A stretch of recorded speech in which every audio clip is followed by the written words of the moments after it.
అందరికీ good morning. అందరికీ శుభోదయం. సో, ప్రస్తుతానికి మన మదనపల్లికి సంబంధించి స్టాక్ ఎంత మాత్రం వచ్చింది, ఏమి అనేది మీకు ఎవరిలో తెలియజేస్తాను చూడండి.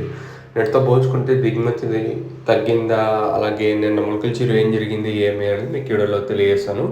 సో, ప్రస్తుతానికి స్టాక్ ఎంత మాత్రం వచ్చింది, ఏమి అనేది క్లారిటీగా వీడియోలో తెలియజేస్తాను. దయచేసి లైక్ చేయడం మర్చిపోతుంది, అలాగే సబ్స్క్రైబ్ చేయడం మర్చిపోతుంది. ప్రస్తుతానికి స్టాక్ ఎంత మాత్రం వచ్చింది, ఏమి అనేది క్లారిటీగా వీడియోలో తెలియజేస్తాను. సో, ఎగ్జాక్ట్‌గా 6:53 వరకు స్టాక్ ఎంత మాత్రం దిగింది, ఏమి అనేది మీకు వీడియోలో తెలియజేస్తాను చూడండి.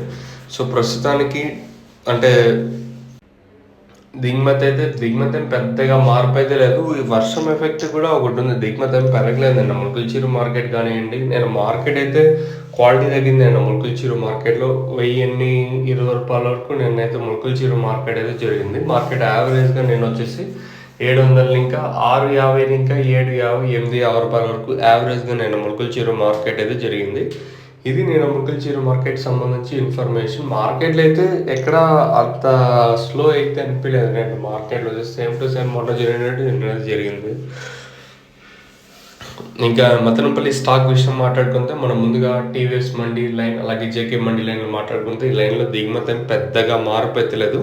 ఇంచుమించు నేట్లాగే తక్కువగానే దిగుమతులు అయితే ఉన్నాయి. దిగుమతి పెద్దగా మార్పు అయితే లేదు. Almost all same to same నేట్లాగే తక్కువగానే దిగుమతులు ఉన్నాయి.